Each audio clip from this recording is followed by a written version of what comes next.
فلا يتدبرون القرآن أم على قلوب أقفالها نحمده ونصلي على رسوله الكريم اما بعد بسم الله الرحمن الرحیم اللهم صل على محمد وعلى آل محمد وبارک وسلم رب اشرح لي صدری ويسر لي امری واحلل عقدۃ من لسانی یفقهوا قولی واجعل لي وزیرا من اہلی آمین یا رب العالمین۔ ناظرین کرام السلام علیکم ورحمۃ اللہ وبرکاتہ۔ مطالبات قرآن سیریز کے بیان میں آپ کو ہم خوش آمدید کہتے ہیں۔ اللہ تعالیٰ سے دعا ہے کہ آپ جہاں کہیں بھی ہوں اللہ تعالیٰ آپ سب کو ہم سب کو اپنے حفظ و امان میں رکھے، عافیت امن اور سلامتی عطا فرمائے۔ قرآن حکیم سے استفادہ، قرآن حکیم کے فہم کو حاصل کرنے کی ہم کوشش کر رہے ہیں۔ مطالبات قرآن سیریز میں 5ویں حصے کا مطالعہ کر رہے ہیں جس کا موضوع ہے تواصی بالصبر۔ اس سے قبل ہم نے مکی صورتوں میں سے چند مقامات کا مطالعہ کیا اور صبر کے مراحل کا تذکرہ بھی ہمارے سامنے آیا، اور ساتھ ہی ہم نے ہجرت کے مرحلے کا مختصر بیان گزشتہ نشست میں آپ کے سامنے رکھا تھا۔ آج بات کو آگے بڑھائیں گے اور مرحلہ قتال کا آغاز اس کے تناظر میں بات شروع کریں گے، اور پھر اس کے تسلسل میں بعد میں غزوہ بدر کا تبصرہ بھی آپ کی خدمت میں پیش کریں گے۔ تو پانچواں حصہ پنجم مطالبات قرآن سیریز کا، اور درس ششم یعنی چھٹا درس ہے، اور اس کا موضوع ہے غزوہ بدر۔ گو کہ غزوہ بدر پر تفصیل بعد میں بیان ہوگی، مرحلہ قتال اور اس کا آغاز پہلے آپ کے سامنے ذکر کریں گے۔ غزوہ بدر ہمارا موضوع رہے گا۔ نبی اکرم صلی اللہ علیہ وآلہ وسلم کی حیات مبارکہ میں قتال فی سبیل اللہ کا آغاز، یہ درس ہے 5ویں حصے کا چھٹا درس۔ البتہ کم و بیش 2 نشستوں میں اس کا بیان انشاءاللہ تعالی مکمل ہوگا۔ پوری ترتیب آپ کے سامنے رہے، اس بات کی یاد دہانی۔ 5واں حصہ ہے مطالبات قرآن سیریز کا، تواصی بالصبر اس کا عنوان ہے، اور حقیقت صبر پر ہم نے کلام کیا۔ پھر اہل ایمان کے لیے ابتلاء اور آزمائش کا معاملہ سورہ عنکبوت کی آیات کی روشنی میں، پھر ابتلاء اور آزمائش کے دور کے لیے ہدایات مکی دور میں سورہ عنکبوت کی آیات، پھر سورہ کہف کی آیات، پھر سورۃ البقرہ کی آیات کا ذکر ہمارے سامنے آیا، اور اسی کے بعد پھر ہم نے مرحلہ ہجرت کو آپ کے سامنے بیان کیا تھا۔ مکہ مکرمہ سے مدینہ شریف کی طرف ہجرت نبی اکرم صلی اللہ علیہ وآلہ وسلم کی۔ ہجرت مدینہ کے بعد کچھ ابتدائی معاملات پیش آئے جن کا ذکر آگے کریں گے۔ پھر قتال فی سبیل اللہ کا آغاز ہوا اور باقاعدہ غزوہ بدر کا معرکہ پیش آیا، اور انشاءاللہ سورہ انفال کی آیات 1 تا 10 اور پھر 72 تا 75 جو آیات ہیں ان کی روشنی میں چند نکات انشاءاللہ کچھ دیر بعد ہم آپ کے سامنے رکھیں گے۔ اور آج پہلے مرحلہ قتال کا تذکرہ، اور پھر بعد میں آئندہ غزوہ بدر پر آپ کے سامنے تبصرہ پیش کریں گے۔ بات کو آگے بڑھاتے ہیں اور مزید آپ کے سامنے رکھ دیں کہ غزوہ احد کا بیان بھی بعد میں آئے گا، بدر کے بعد احد، پھر احزاب، صلح حدیبیہ، فتح مکہ، غزوہ تبوک، یہ غزوات کا تذکرہ بھی آئندہ کی نشستوں میں 5ویں حصے میں ہمارے سامنے آئے گا۔ اور یہ بات پہلے بھی بیان کی گئی تھی کہ اس انداز سے پھر سیرت النبی صلی اللہ علیہ وآلہ وسلم کے مطالعے کے ذیل میں ایک حصہ مکی دور میں صبر کے مراحل اور مدنی دور میں قتال کے مراحل جہاں غزوات کا معاملہ پیش آیا، یہ باتیں بھی انشاءاللہ ہمارے سامنے آ جائیں گی۔ آج کے درس کے آغاز کے لیے سورہ انفال کی پہلی آیت کی تلاوت کیے لیتے ہیں۔ اعوذ باللہ من الشیطان الرجیم، بسم اللہ الرحمن الرحیم۔ یسألونک عن الانفال قل الانفال للہ والرسول فاتقوا اللہ واصلحوا ذات بینکم واطیعوا اللہ ورسولہ ان کنتم مؤمنین۔ صدق اللہ العظیم۔ ترجمہ اور تشریحات میں انشاءاللہ ہمارے سامنے آئے گی قتال فی سبیل اللہ کا مرحلہ، اس پر کلام کرتے ہیں۔ ترتیب یہ آئی کہ مکی صورتوں کے کچھ مقامات کا ہم نے مطالعہ کیا، پھر مکی اور مدنی دور کے درمیان میں ہجرت کا سفر ہجرت کا مختصر بیان آیا، اور مدنی دور کے آغاز میں قتال فی سبیل اللہ کے مرحلے کے آغاز کا معاملہ ہے۔ آئیے پہلے قتال فی سبیل اللہ کا مرحلہ اور اس کا آغاز یہ ذکر آ جائے تفصیل کے ساتھ، اور پھر بدر پر انشاءاللہ بعد میں ہم بات کریں گے۔ دین اسلام کے فلسفے اخلاق میں اعلیٰ ترین نیکی ہے قتال فی سبیل اللہ، یعنی اللہ تعالیٰ کی راہ میں جنگ کرنا۔ یہ بات ہم نے آیت البر میں بھی پڑھی تھی، سورہ البقرہ کی آیت نمبر 177، اور جو ہم نے بالکل پہلے حصے میں مطالعہ کیا تھا، اور یہ بات ہم نے سورہ صف میں بھی آیت نمبر 4 کے ذیل میں سمجھی تھی۔ چوتھے حصے میں سورہ صف کا مطالعہ سامنے آیا تھا۔ سورہ صف کے الفاظ ہیں ان اللہ یحب الذین یقاتلون فی سبیلہ صفا کأنہم بنیان مرصوص، بلا شبہ اللہ تو محبت کرتا ہے ان سے جو جنگ کرتے ہیں اس کی راہ میں جم کر صف در صف، گویا کہ وہ ہے سیسا پلائی ہوئی دیوار۔ راہ خدا میں جنگ اللہ کے کلمے کی سربلندی کے لیے، یہ دین اسلام کے فلسفہ اخلاق میں اعلیٰ ترین نیکی اور نیکی کی چوٹی ہے کہ حق و باطل کے معرکے میں بندہ کھڑا ہو اور حق کی خاطر جان تک کا نذرانہ پیش کرنے کے لیے تیار رہے۔ بندہ مومن کی جنگ مال غنیمت کی کشور کشائی، دنیا کو فتح کرنا، مال و دولت جمع کرنا اس مقصد کے لیے نہیں، اللہ کے کلمے کی سربلندی کے لیے۔ اسی طرح کلمہ پڑھ کر ہم نے اللہ سے جو عہد کیا ہے اس کا عملی تقاضا ہے قتال فی سبیل اللہ۔ وجہ یہ ہے کہ کلمہ پڑھنے کے بعد ہم کہتے ہیں ہمارا سب کچھ اللہ کا ہے اور ہمارا مقصود اور مطلوب اول اللہ ہے، لا الہ الا اللہ۔ تو اللہ کے اس تقاضے یعنی اس کو الہ ماننا، سب سے بڑھ کر اس سے محبت ہو اور سب سے بڑھ کر اس کی اطاعت ہو، اس خاطر اگر جان تک کا نذرانہ پیش کرنا پڑے تو بندہ مومن اس کے لیے تیار رہے۔ اس عہد کا تقاضا قتال فی سبیل اللہ کے مرحلے تک پہنچنے کی بھرپور تیاری، یعنی اگر اللہ کو مانا ہے تو اللہ کی ماننی بھی ہے نا، اور اللہ کی ماننے میں جان تک کا نذرانہ پیش کرنے کا موقع بھی آ سکتا ہے، اس کی تیاری کرنا کہ وہ مرحلہ کبھی آئے، اس کی تیاری کرنا ہمارے ذمے لازم ہے۔ آپ صلی اللہ علیہ وآلہ وسلم نے دعوت کے ذریعے جماعت فراہم کی اور تربیت کے ذریعے اسے مستحکم کیا۔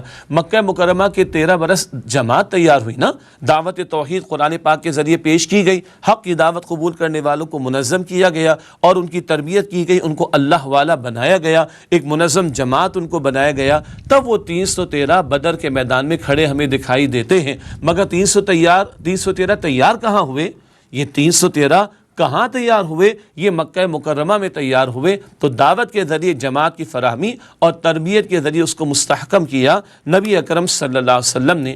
پھر نبوت کے ظہور کے 15 برس بعد پھر بدر کے معرکے سے قتال فی سبیل اللہ کا سلسلہ شروع ہوا۔ یہ ہے اہم بات۔ بدر سن 2 ہجری ماہ رمضان میں پیش آ رہا ہے۔ پہلے دن تلوار نہیں اٹھی، 15 برس لگے ہیں جماعت کی تیاری میں، پھر قتال فی سبیل اللہ کا مرحلہ آیا اور اس کا باقاعدہ آغاز ہوا۔ قرآن کریم ہمیں بتاتا ہے سورہ توبہ کی آیت نمبر 111 میں یہ جو بات آئی کہ کلمہ پڑھ کر ہم نے اللہ سے عہد کیا، اس کی طرف اشارہ اس آیت کریمہ بھی آتا ہے۔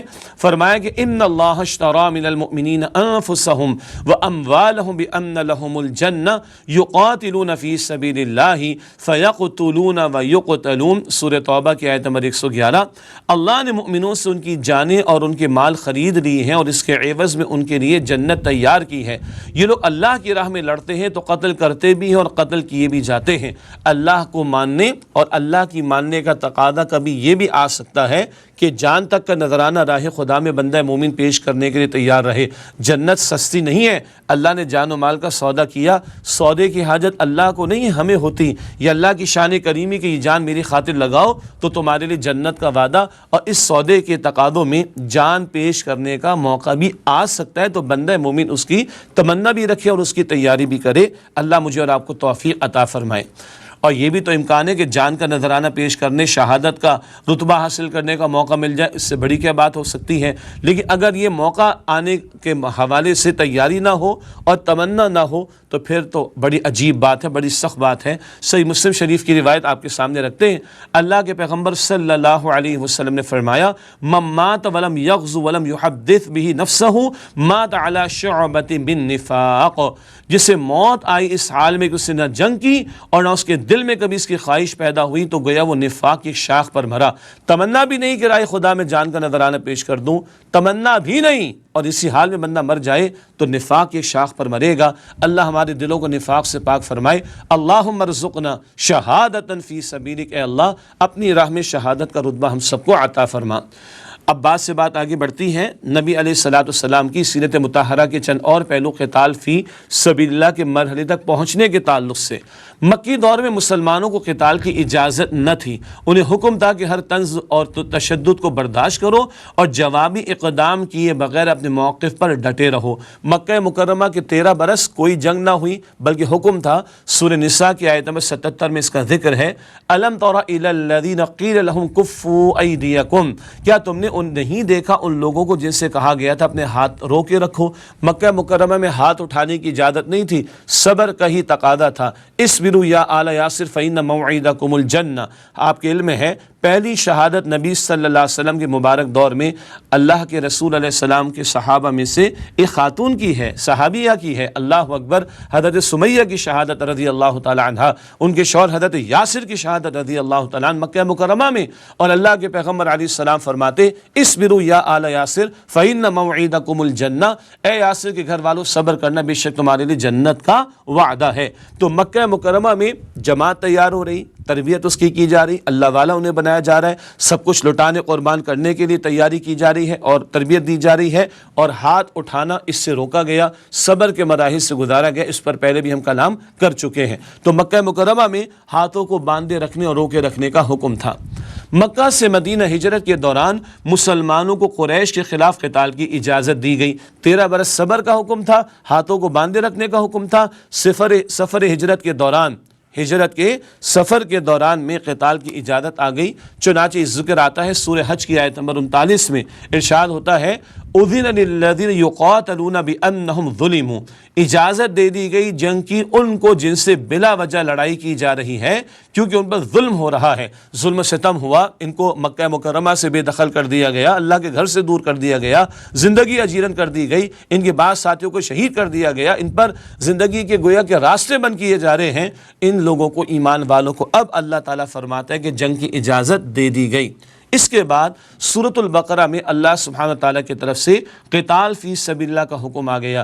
ہجرت کے سفر کے دوران میں قتال کی اجازت کا ذکر آیا، اور ہجرت کے فوراً بعد مدینہ شریف آتے ہی البقرہ کا نزول ہونا شروع ہوا اور اس میں قتال کی فرضیت آ گئی۔ چنانچہ البقرہ کی آیت نمبر 190 میں ذکر آیا وَقَاتِلُوا فِي سَبِيلِ اللَّهِ الَّذِينَ يُقَاتِلُونَكُمْ وَلَا تَعْتَدُوا ان اللہ لا يحب المعتدین، اور جنگ کرو اللہ تعالیٰ کی راہ میں ان سے جو تم سے لڑتے رہے ہیں، اور زیادتی نہ کرو، بے شک اللہ سبحانہ و تعالیٰ زیادتی کرنے والوں کو پسند نہیں کرتا۔ یہ جنگ کرنے کا حکم اللہ تعالیٰ کی طرف سے سورۃ البقرہ میں عطا ہوا ہجرت کے فوراً بعد۔ ناظرین کرام، ایک وقفہ لیتے ہیں، اس کے بعد مزید قتال فی سبیل اللہ کے حوالے سے گفتگو آپ کے سامنے رکھیں گے۔ ملاقات ہوتی ہے ایک وقفے کے بعد۔ السلام علیکم ورحمۃ اللہ وبرکاتہ۔ السلام علیکم ورحمۃ اللہ وبرکاتہ۔ ناظرین خوش آمدید کہتے ہیں آپ کو۔ ہجرت کے سفر کے دوران میں قتال کی اجازت کا ذکر آ گیا۔ ہجرت کے سفر کے بعد سورۃ البقرہ کا نزول، مدنی دور میں قتال کا حکم بھی آیا۔ قتال فی سبیل اللہ کے مرحلے کے حوالے سے چند اور باتیں، یہ بہت دلچسپ ترتیب ہمارے سامنے آ رہی ہے، کس طرح قرآن پاک ایک ایک مرحلے کا ذکر ہمارے سامنے سیرت النبی صلی اللہ علیہ وسلم کے تعلق سے رکھ رہا ہے۔ قتال کا حکم تو عطا ہوا، اب بتایا جا رہا ہے قتال فی سبیل اللہ، یہ راہ خدا میں جنگ مقصد کے ساتھ ہے۔ اگلا نقطہ اس تعلق سے ہے، تلقین کی گئی کہ قتال کا مرحلہ اس وقت تک جاری رہے گا جب تک فتنہ ختم نہ کر دیا جائے اور اللہ تعالیٰ کا دین مکمل طور پر غالب کر دیا جائے۔ سورۃ البقرہ ہی میں آیت نمبر 193 میں ذکر آیا وَقَاتِلُوهُمْ حَتَّى لَا تَكُونَ فِتْنَةٌ وَيَكُونَ الدِّينُ لِلَّهِ، اور ان سے لڑو یہاں تک کہ فتنہ نہ رہے اور ہو جائے نظام اللہ کے لیے۔ یہ جنگ برائے جنگ نہیں، زمین اللہ تعالیٰ کی ہے تو اللہ کی مخلوق پر اللہ کا نظام قائم ہونا چاہیے، بندوں کو بندوں کی غلامی سے نکالا جائے اور رب کی غلامی میں لایا جائے، اور بندوں کو رب کو ماننے اور رب کی ماننے اور رب کے احکامات پر عمل کرنے کا کھلا موقع ملے، اس مقصد کے لیے فتنے کا خاتمہ ہو اور دین، نظام زندگی، سسٹم آف لائف اللہ تعالیٰ کے لیے ہو جائے۔ اللہ تعالیٰ قرآن پاک میں قتال کا یہ مقصد بیان فرما رہا ہے۔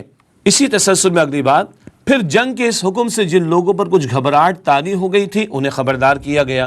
اپیرنٹلی جنگ اچھی بات محسوس نہیں ہوتی، قتل و غارت گری کوئی اچھی شے نہیں ہے، لیکن کیا کہیں، کسی کے جسم میں کینسر پھیل جائے، اللہ حفاظت فرمائے، تو بعض مرتبہ ایک ہاتھ یا پیر میں اگر کینسر پیدا ہو جائے تو اس ہاتھ یا پیر کو کاٹا جاتا ہے تاکہ باقی جسم کو محفوظ رکھا جائے۔ اب ہاتھ کاٹنا اچھی شے تو نہیں، پیر کاٹنا اچھی شے تو نہیں، لیکن جسم بچانا بھی تو اچھی بات ہے اور بڑی بات ہے، تو یہ آپریشن کرنا پڑتا ہے نا۔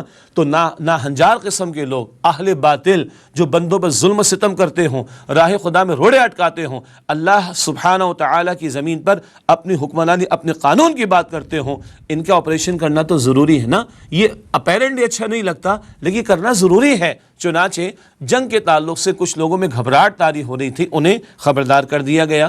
سورہ البقرہ ہی کی آیت نمبر 214 میں، بڑی ہلا دینے والی آیت، پہلے بھی اس کا ذکر ہم کر چکے ہیں۔ ارشاد ہوا البقرہ کی آیت نمبر 214 میں، اور ذہن میں رکھیں ہجرت کے سفر کے بعد مدینہ شریف حضور کی آمد صلی اللہ علیہ وسلم اور پہلی 2 برس میں سورۃ البقرہ کا نزول ہو رہا ہے۔ ام حسبتم ان تدخلوا الجنہ وَلَمَّا يَأْتِكُمْ مَثَلُ الَّذِينَ خَلَوْا مِنْ قَبْلِكُمْ مَسَّتْهُمُ الْبَأْسَاءُ وَالضَّرَّاءُ وَزُلْزِلُوا حَتَّى يَقُولَ الرَّسُولُ وَالَّذِينَ آمَنُوا مَعَهُ مَتَى نَصْرُ اللَّهِ الا ان نصر اللہ قریب، سورۃ البقرہ آیت نمبر 214۔ اے مسلمانوں، کیا تم نے یہ گمان کیا تھا کہ جنت میں آسانی سے داخل ہو جاؤ گے، حالانکہ ابھی تو تم پر وہ حالات وارد ہی نہیں ہوئے جیسے کہ تم سے پہلے لوگوں پر آئے تھے۔ ان پر سختیاں اور تکالیف آئیں اور وہ ہلا ڈالے گئے، یہاں تک کہ پکار اٹھے رسول اور ان کے ساتھی اہل ایمان کہ کب آئے گی اللہ کی مدد۔ اس وقت انہیں بتایا گیا کہ آگاہ رہو، اللہ کی مدد قریب ہے۔ اللہ تعالیٰ کی جنت سستی نہیں ہے، اللہ تعالیٰ کی جنت کے حصول کے لیے سختیاں برداشت کرنا ہوں گی، تکالیف برداشت کرنی ہوں گی، جان تک کا نذرانہ پیش کرنا ہوگا، راہ خدا میں جنگ بھی کرنا ہوگی۔ پچھلے انبیاء اور رسول کو دیکھو اور اہل ایمان کو دیکھو کیسے ان پر سخت حالات آئے، تو بتایا جا رہا ہے کہ ان مراحل سے گزر کر ہی اللہ تعالیٰ کی جنت ملے گی۔ اگلا نقطہ اس کے تسلسل میں، آخر کار سورۃ البقرہ کی آیت نمبر 216 میں قتال کو فرض قرار دے دیا گیا، اور اب فرضیت کے الفاظ بھی البقرہ ہی کی آیت نمبر 216 میں آ گئے۔ ارشاد ہوا کتب علیکم القتال وہو کرہ لکم وعسى ان تکرہوا شیئا وہو خیر لکم وعسى ان تحبوا شیئا وہو شر لکم واللہ یعلم وانتم لا تعلمون۔ البقرہ کی آیت نمبر 216 ہے، تم پر اللہ کی راہ میں لڑنا فرض کر دیا گیا ہے، خواہ وہ تمہیں ناگوار ہو، ممکن ہے تم کسی شے کو ناپسند کرو اور وہ تمہارے حق میں بہتر ہو، اور ممکن ہے تم کسی شے کو پسند کرو اور وہ تمہارے لیے نقصان دہ ہو، اور اللہ جانتا ہے اور تم نہیں جانتے۔ اللہ جانتا ہے، تم نہیں جانتے۔ کیا خیال ہے؟ ہم کئی مرتبہ دیکھتے ہیں بچوں سے کہتے ہیں بیٹا یہ انگارے ہیں نا، بقرعید کے موقع پر لوگ تکے بوٹی بناتے ہیں، ہاتھ نہ لگاؤ۔ بچہ ہاتھ لگاتا ہے، ہم اس کو دور کرتے ہیں، ذرا تھپڑ بھی لگا دیتے ہیں، کیوں؟ ہمیں پتہ ہاتھ جل جائے گا۔ ہم اس کو کہتے ہیں تجھے نہیں پتہ، ہمیں پتہ ہے۔ ایسی جملے ہم کہتے ہیں نا، اللہ بھی فرماتے ہیں بندو تمہیں نہیں پتہ، مجھے پتہ ہے۔ قتال کی فرضیت ہے، قتال کا حکم ہے، ہاں شرائط پوری ہوں گی تو قتال بھی ہوگا، یہ بات ہم پہلے کر چکے ہیں، لیکن قتال کی فرضیت ہے اپنی جگہ شرائط کے ساتھ۔ وہ تمہیں ناگوار لگ رہی ہے بات، ممکن ہے شے تمہیں ناگوار گزرے اور اسی میں تمہارے لیے خیر ہو، اللہ جانتا ہے تم نہیں جانتے۔ یہ قتال کی فرضیت کا ذکر بھی البقرہ کی آیت نمبر 216 میں آ گیا۔ پھر اللہ سبحانہ وتعالیٰ نے جو آگے ہدایات عطا فرمائی ان کا حاصل یہ ہے کہ سن 2 ہجری میں غزوہ بدر سے قتال فی سبیل اللہ کے سلسلے کا آغاز ہوا۔ اب یہ قتال کا سلسلہ اللہ کے حکم سے جاری رہے گا، اور یہ سلسلہ سن 9 ہجری میں غزوہ تبوک تک جاری رہا نبی علیہ السلام کے دور میں، باقی بعد کے ادوار میں بھی سلسلہ جاری رہا۔ نبی علیہ السلام کے دور میں سن 2 ہجری غزوہ بدر، اور پھر سن 9 ہجری تک غزوہ تبوک تک سلسلہ جاری رہا۔ آئندہ دروس میں ہم ان غزوات کی تفاصیل آیات قرآنی کی روشنی میں سمجھیں گے انشاءاللہ تعالی، جیسے کہ آپ نے لسٹ بھی دیکھی آج 5ویں حصے کی کہ بدر، احد، احزاب، درمیان میں صلح حدیبیہ، فتح مکہ، غزوہ تبوک، ان تمام غزوات کے حوالے سے تفصیلات انشاءاللہ اسی 5ویں حصے میں آتی رہیں گی اپنے اپنے مقام پر۔ یہ قتال فی سبیل اللہ کے مرحلے کے تعلق سے کچھ کلام ہمارے سامنے آ رہا ہے، آئیے مزید بات اس میں دیکھیں۔ نبی اکرم صلی اللہ علیہ وسلم کی حیات طیبہ میں قتال فی سبیل اللہ یا غزوات کا سلسلہ رمضان 2 ہجری تا اواخر 9 ہجری 8 سال، اواخر آخری حصہ، رمضان 2 ہجری سے لے کر 9 ہجری کے آخر تک 8 برس یہ کم و بیش بنیں گے۔ اس دوران بہت سے غزوات و سرایہ ہوئے۔ غزوہ ہم جانتے ہیں وہ مہم جس میں خود اللہ کے نبی علیہ السلام موجود رہے، اور سریہ جس کی جمع سرایہ ہے۔ سرایہ وہ ایکسپیڈیشنز یا مہمات جن میں نبی علیہ السلام نے کسی صحابی رضی اللہ تعالیٰ عنہ کو امیر بنا کر بھیجا، اور لکھا ہے سیرت نگاروں نے تقریباً 83 غزوات اور سرایہ ہیں جو رسول اللہ صلی اللہ علیہ وسلم کے دور مبارک میں پیش آئے ہیں۔ اندازہ کیا جا سکتا ہے کس قدر یہ معاملات چلے ہیں۔ قرآن کریم میں صرف ان غزوات کا ذکر ہے جو آپ صلی اللہ علیہ وسلم کی انقلابی جد و جہد کے مشن کی تکمیل کے حوالے سے اہم سنگھائے میل یعنی لینڈ مارکس کی حیثیت رکھتے ہیں۔ اب 83 غزوات اور سرایہ کا بیان تو قرآن پاک میں نہیں، چند کا ہے جو انشاءاللہ آئندہ ہم آپ کے سامنے وضاحت کے ساتھ پیش کریں گے۔ سلسلہ غزوات کی پہلی کڑی غزوہ بدر کا ذکر سورہ انفال، اور آخری کڑی غزوہ تبوک کا ذکر سورہ توبہ میں ہے۔ تو آئندہ کی دروس میں انشاءاللہ بدر کا بیان آئے گا تو سورہ انفال کی چند آیات کی روشنی میں کلام آ جائے گا، اور آخر میں غزوہ تبوک کا بیان سورہ توبہ کی چند آیات کی روشنی میں آ جائے گا۔ درمیان میں احد ہے، احزاب ہے، صلح حدیبیہ ہے، فتح مکہ، یہ بھی بیانات انشاءاللہ آپ کے ہمارے سامنے آئیں گے۔ یہ ذکر تو ہوا قتال فی سبیل اللہ کے مرحلے کے تعلق سے۔ اب جب قتال کا مرحلہ پیش آئے گا تو اس کے لیے کچھ اقدامات کرنا ہوتے ہیں۔ نبی مکرم صلی اللہ علیہ وسلم کے کچھ اقدامات کا تذکرہ۔ 3 اقدامات ہیں جو مدینہ طیبہ کے اندرونی استحکام کے لیے آپ نے انجام دیے.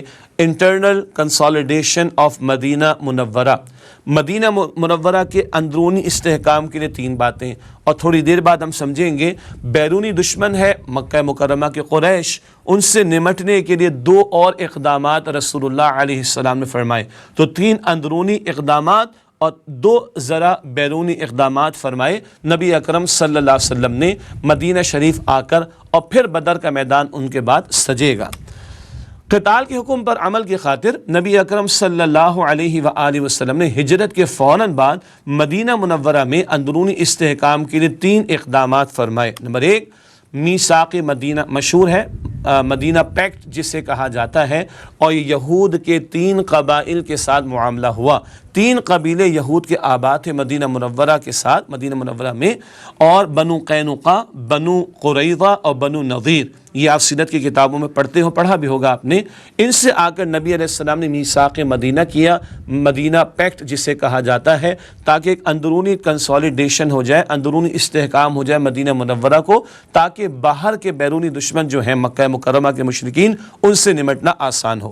نمبر 2، انصار مہاجرین کے درمیان مواخات کا رشتہ، بردرہڈ کا ریلیشن اور رشتہ. مشہور بات ہے، سیرت کی کتابوں میں ہم پڑھتے ہیں، ایک مہاجر کو ایک انصاری صحابی کا بھائی حضور نے بنا دیا صلی اللہ علیہ وسلم. مہاجرین آئے، کچھ بھی ساتھ لے کر نہیں آئے تھے، انصار نے اپنے گھرانوں کو، اپنے کاروبار کو، اپنے کھیتوں کو پیش کر دیا کہ بھائی تم استعمال کر سکتے ہو، اور زمین و آسمان نے عجیب عجیب نظارے دیکھے. بہرحال ان کی تفصیل کا موقع نہیں، لیکن انصار و مہاجرین کے درمیان مواخات کا رشتہ، بردرہڈ کا رشتہ رسول اللہ علیہ السلام نے قائم فرمایا. اور تیسرا اہم قدم جو آپ نے اٹھایا وہ مسجد نبوی صلی اللہ علیہ وآلہ وسلم کی صورت میں ایک مرکز کی تعمیر، جہاں فقط نماز ادا نہ ہوتی، بیانات کا سلسلہ بھی ہوتا، تربیت کا سلسلہ بھی ہوتا، تزکیے کا بھی اہتمام ہوتا، اور مختلف مہمات حضور وہاں سے روانہ فرماتے صلی اللہ علیہ وسلم. وہاں پر بہت سارے فیصلے ہوا کرتے تھے، تو مستقل ایک مرکز مسجد نبوی کی صورت میں قائم کیا گیا. یہ 3 اقدامات حضور نے فرمائے صلی اللہ علیہ وسلم مکہ مکرمہ سے مدینہ شریف آنے کے بعد: میثاق مدینہ، انصار مہاجرین کے درمیان رشتہ مواخات، اور مسجد نبوی کی تعمیر ایک مرکز کی صورت میں. مدینہ میں اندرونی استحکام کے بعد قتال فی سبیل اللہ کے مرحلے کی طرف پیش قدمی کے لیے آپ صلی اللہ علیہ وسلم نے 2 اقدامات کیے. اچھا، ہم سیرت کا مطالعہ کریں. ہاں، میں نے تو 3 اقدامات بس مختصر آپ کے سامنے رکھے. اب آئیے 2 اقدامات جو اندرونی استحکام کے علاوہ ہیں وہ کیا ہیں جن کا حضور نے اہتمام فرمایا صلی اللہ علیہ وسلم. مکہ اور مدینہ کے درمیان آباد قبائل سے قریش سے جنگ کی صورت میں غیر جانبدار رہنے کے معاہدے حضور نے کیے، جس کو ہم ٹرمنالوجی میں کہیں گے پولیٹیکل آئسولیشن آف قریش. قریش سے نمٹنا ہے نا، تو مکہ مکرمہ اور مدینہ شریف کے درمیان جو قبائل آباد ہیں ان سے حضور نے معاہدے کیے. اسلام قبول نہیں کرتے، نہ کرو، کم سے کم اس جنگ میں غیر جانبدار ہو جاؤ. یہ پولیٹیکل آئسولیشن تھی قریش کی. سیاسی سطح پر قریش کو تنہا کرنے کے لیے نبی علیہ الصلوۃ والسلام نے یہ معاہدے کیے ان قبائل سے جو مکہ اور مدینہ کے درمیان میں آباد تھے. یہ بصیرت ہے اور فراست ہے نبی مکرم صلی اللہ علیہ وآلہ وسلم کی. ایک تو سیاسی طور پر تنہا کرنا قریش کو. نمبر 2، قریش کے تجارتی قافلوں کے راستوں کی نگرانی کے لیے 8 مہمات کی روانگی، جس کو ٹرمنالوجی میں ہم کہیں گے اکنامک بلاکیڈ آف قریش. ہم سورہ قریش میں پڑھتے ہیں رحلۃ الشتاء والصیف، سردی گرمی کی تجارت، یمن و شام کی طرف جاتے. مکہ مکرمہ میں کچھ اگتا تو نہیں تھا، تو بہرحال یہ تجارت بہت بڑا ذریعہ تھی اجناس کے آنے کی اور اکنامک ایکٹیویٹی کے چلنے کی. ان راستوں پر نگاہ رکھنا شروع کی نبی علیہ السلام نے، اور 8 مہمات بدر سے پہلے آپ نے بھیجی ہیں. بعض غیر مسلم مصنفین کہتے ہیں کہ جنگ کر لی، ایسا کر لیا، ویسا کر لیا. بعض مرتبہ کہا جاتا ہے نہیں، ہم تو بڑے پیسفل لوگ ہیں. او بھائی، اللہ کے پیغمبر صلی اللہ علیہ وسلم نے مکہ مکرمہ کے 13 برس تو صبر کیا. جب قتال کی اجازت آئی تو یہ اقدامات کیے، اور پھر 8 مہمات ہیں. سیرت کی کتابوں میں پڑھیں، غزوہ بدر سے پہلے 8 مہمات. 4 میں آپ خود تشریف لے گئے، 4 میں آپ نے صحابہ میں سے کسی کو امیر بنا کر بھیجا. مقصد کیا تھا؟ اب قریش کی آنکھوں میں آنکھیں ڈال کر بات کی جا رہی ہے، یہ تمہاری اکنامک لائف لائن ہے نا، اس کو بلاک کریں گے ہم، تمہاری آنکھوں میں آنکھیں ڈال کر بات کریں گے. یہ قدم حضور نے اٹھایا ہے صلی اللہ علیہ وآلہ وسلم. یہ بیان سامنے رہنا چاہیے. ناظرین، ایک وقفہ لیتے ہیں، اس کے بعد یہ اقدامات کے بعد پھر کیا ہوا یہ تفصیلات بھی انشاءاللہ آپ کے سامنے رکھیں گے. ملاقات ہوتی ہے انشاءاللہ ایک وقفے کے بعد. السلام علیکم ورحمۃ اللہ وبرکاتہ. السلام علیکم ورحمۃ اللہ وبرکاتہ. ناظرین خوش آمدید کہتے ہیں آپ کو. بات ہم آج کر رہے ہیں قتال کے مرحلے کے آغاز کے تعلق سے. کچھ وضاحت آپ کے سامنے آئی. ہجرت مدینہ کے سفر کے دوران قتال کی اجازت، مکہ مکرمہ سے مدینہ شریف آ جانے کے بعد سورۃ البقرہ کا نزول، قتال کی فرضیت اور حکم کے آ جانے کے بعد نبی مکرم علیہ السلام نے مدینہ شریف میں اندرونی استحکام کے لیے 3 اقدامات فرمائے. یہود سے معاہدے ہوئے، اسی طریقے مواخات کا رشتہ ہوا، اور مسجد نبوی کی تعمیر ایک مرکز کی حیثیت میں. باقی آگے بڑھ کر اللہ کے نبی علیہ السلام نے وہ قبائل جو مکہ اور مدینہ کے درمیان میں آباد ان سے معاہدے کیے تاکہ وہ غیر جانبدار رہیں مسلمانوں اور قریش کی جنگ کے درمیان. اسی طریقے پر اللہ کے نبی علیہ السلام نے آگے بڑھ کر 8 مہمات بدر سے پہلے روانہ فرمائیں، اور تاکہ رحلت الشتاء والصیف جو سردی گرمی کی تجارت چلتی تھی قریش مکہ کی، اس لائف لائن کو بریک کیا جائے. خود حضور نے آگے بڑھ کر یہ قدم اٹھایا ہے صلی اللہ علیہ وسلم. جب تک صبر کا حکم تھا صبر ہوا ہے، اور جب قدم اٹھانے کی بات آئی ہے تو اقدامات کیے گئے ہیں. یہ کلیئرٹی رہنی چاہیے. مقصد کیا ہے؟ مقصد ہے اللہ کے کلمے کی سربلندی، اور اس کے لیے کبھی میدان جنگ بھی سجے تو سجانا پڑے گا، اور کبھی اقدام کرنا پڑے یا اقدامات اٹھانا پڑے تو اٹھائے جائیں گے، جیسے کہ اللہ کے رسول علیہ السلام کے اقدامات کا ذکر آیا. اب آئیے غزوہ بدر کے بیان کی طرف ہم چلتے ہیں. قتال کا مرحلہ، قتال کے بارے میں کچھ ہدایات کا تذکرہ اور کچھ اقدامات جو حضور نے فرمائے صلی اللہ علیہ وسلم. یہ لنک مکمل ہوا. پچھلے درس میں ہم نے ہجرت کا ذکر رکھا، اب قتال کے آغاز کی بات آ گئی. اب باقاعدہ ہم غزوہ بدر کے بیان کی طرف چل رہے ہیں، جو آج کو ذکر کریں گے اور آئندہ کی نشست میں انشاءاللہ تعالی مزید تفصیلات آئیں گی. غزوہ بدر کا سبب کیا بنا، آئیے اس پر کلام کریں. سریہ نخلہ کے دوران مسلمانوں کے ہاتھوں قرشی کافر عمرو بن حضرمی مارا گیا. سریہ کسے کہتے ہیں؟ وہ مہم جس میں نبی صلی اللہ علیہ وسلم نے کسی صحابی کو امیر اور ذمہ دار بنا کر بھیجا ہو. یہ جو 8 مہمات ہیں نا بدر سے پہلے، ان میں یہ سریہ نخلہ کے علاقے کا نام ہے. اس دوران میں کوئی جھڑپ کا معاملہ ہوا اور ایک قرشی کافر عمرو بن حضرمی ایک مسلمان کے ہاتھوں وہ قتل ہو گیا. قریش نے اس پر بڑا واویلا مچایا اور اس پر اللہ تعالیٰ نے سورۃ البقرہ میں ہدایات بھی عطا فرمائیں. اب ہوا کیا؟ ابو جہل اور اس کے پرجوش ساتھیوں کو مدینہ پر حملہ کرنے کا جواز مل گیا. مسلمانوں نے قتل کر دیا. مسلمانوں نے رجب کے مہینے میں ایسا کر دیا، جبکہ مسلمانوں کا خیال تھا کہ جمادی الاولیٰ کی جمادی الثانی کی آخری تاریخ ہے، لیکن ادھر رجب کے مہینے کا آغاز ہو گیا. قولو حرمت والے مہینے میں، رجب والا مہینہ حرمت والے مہینوں میں شامل ہے. اللہ تعالیٰ نے قرآن کریم میں سورۃ البقرہ میں فرمایا تم لوگوں کو قتل کرتے ہو، لوگوں کو ان کے گھروں سے نکالتے ہو. مشرکین کو کہا جا رہا ہے اللہ کے گھر کو تم نے بتوں کی گندگی سے بھرا ہوا ہے، اللہ کے گھر سے تم نے لوگوں کو بے دخل کر دیا، ان کو ہجرت پر تم نے مجبور کر دیا. یہ ظلم تمہیں نظر نہیں آتا؟ سبحان اللہ. اللہ نے دفاع کیا ایمان والوں کا، ان کفار کو جواب دیا. سورۃ البقرہ میں تفصیل آتی. البتہ ابو جہل اور اس کے پرجوش لوگوں کو، ساتھیوں کو موقع مل گیا کہ اب مدینے والوں پر ہم نے حملہ کرنا ہے. ادھر معاملہ کیا ہوا؟ ابو سفیان ابھی ایمان نہیں لائے، ابھی کفار کی طرف ہے، بعد میں ایمان لائے تھے فتح مکہ کے موقع کے قریب. تو یہ بات کی بات ہے، لیکن ابھی کیا ہے؟ وہ کفار کی طرف ہے. ابو سفیان کی قیادت میں قریش کا ایک تجارتی قافلہ شام سے واپس آ رہا تھا. آپ صلی اللہ علیہ وآلہ وسلم اسے روکنے کے لیے اپنے 313 ساتھیوں کے ساتھ نکلے. ذہن میں رہے وہ جو رحلت الشتاء والصیف والی بات کی تھی نا، وہ سردی گرمی کی تجارت کرنے والی بات کی تھی نا، وہ جو تجارتی شاہراہ تھی ان کی، اس کو بلاک کرنے کی کوشش کی نبی علیہ السلام نے، تاکہ ان کی اکنامک لائف لائن کو بلاک کیا جائے گا تو ان کے دن میں تارے نظر آ جائیں گے. تو ابو سفیان کی قیادت میں قریش کا ایک تجارتی قافلہ شام سے واپس آ رہا تھا. اللہ کے نبی صلی اللہ علیہ وسلم نے چاہا کہ اس قافلے کو انٹرسیپٹ کیا جائے. آپ 313 صحابہ کو لے کر نکلے. اولاً جنگ کا ارادہ نہیں تھا، ذہن میں رکھیے گا. اولاً تجارتی قافلے پر حملہ کرنے یا کہیے کہ اس کو انٹرسیپٹ کرنے کا ارادہ تھا. تو تجارتی قافلے سے نمٹنا ایک الگ شے ہے، جنگ کرنا دوسری بالکل الگ بات ہے. تو ابھی جنگی تیاری بھی نہیں تھی، ذہن میں رکھیے گا. ابو سفیان نے ہنگامی طور پر امداد کے لیے مکہ پیغام بھیجا اور مکہ سے کیل کانٹے سے لیس ہو کر 1000 کا لشکر مدینہ پر حملہ کے لیے نکل پڑا. اللہ اکبر. ادھر ابو سفیان کو پتہ چلا کہ مسلمانوں کو لشکر آ رہے ہیں، اس سے ہنگامی کال دے دی اور ایک ایمرجنسی کال دے دی مکہ مکرمہ میں. کسی قافلے کے کسی ایلچی کو بھیجا ہوگا اپنے، اور مکے سے پھر جواز تو مل چکا تھا ابو جہل اینڈ کمپنی کو. 1000 کا لشکر تیار کیا. 1000 کا لشکر پورے جنگی ساز و سامان کے ساتھ تیار ہو کر آ رہا ہے. اور سینکڑوں گھوڑے، سینکڑوں اونٹ موجود ہیں، سینکڑوں تلواریں ہیں، نیزے بھی ہیں، ناچتے کودتے گانے بجاتے ہوئے آئے، رقص و سرور کی محفلیں سجاتے ہوئے آئے، اب تو مسلمانوں کا خاتمہ کر دیں گے معاذ اللہ، تو 1000 کا لشکر لے کر ابو جہل نکلا ہے۔ یہاں بات ہو رہی ہے قتال فی سبیل اللہ کے مرحلے کے تعلق سے، ذرا ایک مغالطہ بھی کچھ لوگوں کو ہوا، بالخصوص غیر مسلم مصنفین کو، آئیے اس مغالطے کا بھی یا کنفیوژن کا بھی ازالہ ہم کر لیں۔ بعض دانشوروں اور اہل علم نے معذرت خانہ انداز اختیار کیا ہے کہ تمام غزوات دفاعی نوعیت کے تھے۔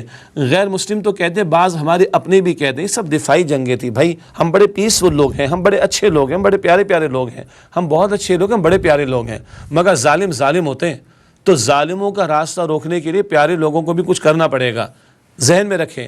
تو بعض لوگ کہتے ہیں ساری جنگیں دفاعی تھیں، اس میں کوئی اقدام نہیں تھا، یہ سارا ڈیفینسو معاملہ، کوئی اوفینسو نہیں تھا۔ اللہ کے بندو، اللہ کے نبی علیہ السلام نے خود 8 مہمات بدر سے پہلے بھیجی ہیں، ان کی لائف لائن کو بلاک کرنے کے لیے۔ یہ ڈیفینسو ہے کہ اوفینسو ہے؟ یہ دفاعی ہے کہ اقدامی ہے؟ کیوں نہیں بیان کرتے اس بات کو؟ اگر دنیا کو برا لگتا ہے تو لگے، دنیا کو تو برا لگتا ہے کہ بتوں کو برا بولے، دنیا کو تو برا لگتا ہے کہ اس مسیحیت کے ماننے والوں کی نفی کی جائے جو 3 خداؤں کا تصور رکھتے ہیں، دنیا کو تو برا لگتا ہے کہ خدا کے ساتھ خدا عیسیٰ علیہ السلام کو بھی خدا کا درجہ دے دیا جائے، معاذ اللہ خدا کا بیٹا قرار دیا جائے۔ کیا اس کی نفی کرنا ہم چھوڑ دیں گے؟ عجیب بات ہے، دنیا نہ مانے نہ مانے، سبحان اللہ۔ کتنے لوگوں نے پیغمبروں کی بات کو نہیں مانا، نہ مانے، اللہ تعالیٰ کے بھگتیں گے اپنے انجام کو، لیکن ہم دین کے پریزنٹ کرنے میں ہم معذرت خانہ رویہ کیوں اختیار کریں، ہم ڈیفینسو کیوں ہو جائیں؟ عجیب بات ہے۔ تو جہاں offensive ہے وہ بیان کریں، جہاں ڈیفینسو ہے وہ بھی بیان کریں، جہاں اقدام ہے وہ بیان کریں، جہاں صبر ہے اس کا تذکرہ بھی کریں، پورے معاملے کو بیان کرنا چاہیے نا۔ تو یہ مغالطہ ہے جس کا ازالہ ضروری ہے۔ جبکہ اسلام دنیا میں عادلانہ نظام قائم کرنا چاہتا ہے، ظلم کرنے والوں کو پہلے تبلیغ کے ذریعے سمجھایا جاتا ہے، اگر وہ ظلم سے باز نہ آئیں تو پھر ان کے خلاف طاقت استعمال کی جاتی ہے، لیکن یاد رہے طاقت ان کے ساتھ استعمال کرنا کلمہ پڑھوانے کے لیے نہیں۔ اللہ تعالیٰ اجازت دیتا ہے، اما شاکرا و اما کفورا، جو چاہے شکر کرے، جو چاہے کفر کرے، جو چاہے اسلام لائے، جو چاہے کفر پر رہے، جو کفر پر رہے گا آخرت میں بھگتے گا سزا کو۔ اللہ ظالموں کا جبر ہٹانا چاہتا ہے، ہاں ظالموں کا جبر ہٹانا چاہتا ہے، تاکہ جو آزاد مرضی سے اسلام قبول کرنا چاہے اور عمل کرنا چاہے اس کے لیے کوئی رکاوٹ نہ ہو، یہ ذہن میں رہے۔ طاقت کا استعمال ظالموں کے ظلم اور جبر کے خاتمے کے لیے ہے، کلمہ جبرن پڑھوانے کے لیے نہیں ہے، یہ کلیئرٹی رہے۔ باطل کا جبر ہٹ جائے، ظالموں کا ظلم اس کا جبر ہٹ جائے، تاکہ لوگ آزاد مرضی سے اسلام قبول کریں۔ آپ اور ہم جانتے ہیں سورۃ النصر میں کیا آتا ہے، وَرَأَيْتَ النَّاسَ يَدْخُلُونَ فِي دِينِ اللَّهِ أَفْوَاجًا، ایسا ہوا کہ نہیں؟ فتح مکہ ہو گئی، ظالم جابر سرداروں کا جبر اور ظلم ہٹ گیا، لوگ جوک در جوک اسلام میں داخل ہو گئے، سبحان اللہ۔ تو ظلم اور جبر کے خاتمے کے لیے یہ طاقت استعمال کی جاتی ہے۔ مکہ والوں کو پورے 13 برس زبان سے سمجھایا گیا اور ان کے ہر ظلم کو برداشت کیا گیا۔ 2-4 دن کی بات نہیں، 13 برس تک قرآن پہنچایا گیا، 2/3 قرآن پہنچایا گیا، دلائل سے پہنچایا گیا، اور ان کے شرک کے رویوں کو، کفر کے رویوں کی مذمت کی گئی پورے دلائل کے ساتھ۔ اب بھی نہیں مانتے نہ مانے، اور ان کے ظلم کو برداشت کیا گیا۔ مکے کے 13 برس کیا حکم تھا؟ ہاتھوں کو باندھے رکھنے کا۔ یہ سارا تسلسل سامنے رہنا چاہیے۔ لیکن جب مشرکین کے ظلم بڑھتے چلے گئے تو اللہ سبحانہ و تعالیٰ کی طرف سے ان کے خلاف جنگ کا حکم آیا، اور پہلا مشرک مسلمانوں کے ہاتھوں نخلا میں مارا گیا۔ اجازت آ گئی تھی، جھڑپ ہوگی تو ظاہری بات ہے آگے بڑھ کر جنگ کا معاملہ تو بنے گا اور لڑائی کا معاملہ تو بنے گا۔ اب ایک مشرک مارا گیا تو مارا گیا نخلا کے علاقے میں، جس پر انہوں نے شور مچایا مشرکین نے، اور جیسے کہ میں نے پہلے ذکر کیا سورۃ البقرہ میں اللہ سبحانہ وتعالیٰ کی طرف سے اس کا جواب بھی عطا ہوا۔ یہ تو ہوا غزوہ بدر سے پہلے کا پس منظر۔ اب جب یہ معاملہ بنا، ادھر سے ابو سفیان کا قافلہ وہ بچ نکلے گا، اور وہاں سے 1000 کا لشکر آئے گا کفار کا، وہ سامنے آ جائے گا، اور 313 کو حضور لے کر نکلے صلی اللہ علیہ وآلہ وسلم ابتداءً تجارتی قافلے کی طرف جانے کے لیے، مگر معاملہ بنے گا کہ سامنے 1000 کا کفار کا لشکر آ جائے گا ابو جہل کی سرپرستی میں، اور وہ تو پورا کیل کانٹے سے لیس ہو کر تیاری کے ساتھ آ رہے۔ کیا کیا جائے؟ اللہ کے رسول علیہ السلام نے مشاورت فرمائی، سبحان اللہ۔ اللہ کے رسول علیہ السلام پر تو وحی آ رہی، براہ راست اللہ رہنمائی عطا فرما رہے، مگر اللہ کے رسول علیہ السلام نے مشورہ فرمایا، اور اللہ کے رسول علیہ السلام نے مشورے کی سنت کو جاری فرمایا۔ کیوں؟ قیامت تک امت نے چلنا ہے تو امت اپنے معاملات کو مشوروں سے طے کرے، اس کی تفصیل اپنی جگہ، جو ڈیسائیڈڈ معاملات ہیں اس میں مشورہ نہیں ہوگا، عصر کی نماز ادا کرے کہ نہ ادا کرے، عشاء کی نماز ادا کرے کہ نہ، اس میں کوئی مشورہ نہیں ہوگا، بھائی یہ تو طے شدہ بات ہے۔ بہرحال تو مشاورت کی سنت ہے جو نبی علیہ السلام نے امت کو عطا فرمائی ہے۔ بدر کے موقع پر بھی مشاورت، کیا مشاورت ہو رہی؟ ایک طرف لشکر ہے جس میں 1000 جنگجو ہیں اور ان کے پاس 600 زر ہیں، 100 گھوڑے اور 700 اونٹ ہیں، اتنا بڑا لاؤ لشکر آ رہا ہے اتنی تیاری کے ساتھ۔ دوسری طرف قافلہ ہے جس کے ساتھ صرف 40 محافظ ہیں۔ قافلہ کون سا؟ ابو سفیان والا۔ تو اب بتائیے 1000 کی طرف جانا آسان ہے، 40 کی طرف بٹنا ہے، 40 کی طرف، یہ بات سامنے رکھی جا رہی ہے مشاورت کے موقع پر۔ صحابہ کرام رضی اللہ تعالی عنہم اجمعین نے مشورہ دیا کہ قافلے کی طرف چلیں، بڑی نیک نیتی کے ساتھ، ابھی کچھ چھیڑ چھاڑ کا تو معاملہ نہیں ہوا، اور قافلے سے نمٹنا، تجارتی قافلے سے نمٹنا آسان ہے، 1000 کی طرف جانے کی کیا ضرورت پڑی ہے؟ تو بعض صحابہ کرام کی طرف سے یہ مشورہ آیا کہ قافلے کی طرف چلیں۔ اللہ تعالیٰ اور نبی اکرم صلی اللہ علیہ وسلم کی منشا کچھ اور تھی۔ بعد میں بدر کے حالات پر تبصرہ اللہ تعالیٰ کی طرف سے آیا ہے سورہ انفال میں، انفال کی آیات 5 تا 8 میں تبصرے آئے ہیں۔ وہیں اللہ تعالیٰ فرماتا ہے کما اخرجک ربک من بیتک بالحق وان فریقا من المؤمنین لکارہون یجادلونک فی الحق بعدما تبین کانما یساقون الی الموت وهم ينظرون واذ یعیدکم اللہ احدی الطائفتین انها لکم وتودون ان غیر ذات الشوکۃ تکون لکم ویرید اللہ ان یحق الحق بکلماته ویقطع دابر الکافرین یحق الحق ویبطل الباطل ولو کرہ المجرمون۔ اللہ اکبر۔ یہ سورہ انفال آیات 5 تا 8 ان کا ترجمہ۔ جیسا کہ آپ صلی اللہ علیہ وسلم کے رب نے آپ صلی اللہ علیہ وسلم کو آپ کے گھر سے نکالا حق کے ساتھ، جبکہ مؤمنین کا ایک گروہ ناخوش تھا، وہ آپ صلی اللہ علیہ وسلم سے حق کے بارے میں اس کے واضح ہو جانے کے بعد بحث کر رہے تھے، گویا وہ آنکھوں دیکھتے موت کی طرف دھکیلے جا رہے ہیں۔ اور جب اللہ تم سے وعدہ کرتا تھا کہ 2 گروہوں، لشکر یا قافلہ میں سے ایک پر تمہیں فتح دے گا، اور تم چاہتے تھے کہ قافلہ جو بے شان و شوکت یعنی بے ہتھیار ہے وہ تمہارے ہاتھ آ جائے، اور اللہ چاہتا تھا کہ اپنے فرمان سے حق کا حق ہونا ثابت کر دے اور کافروں کی جڑ کاٹ دے، تاکہ سچ کو سچ کر دے اور جھوٹ کو جھوٹ، اگرچہ مشرک ناخوش ہی ہوں۔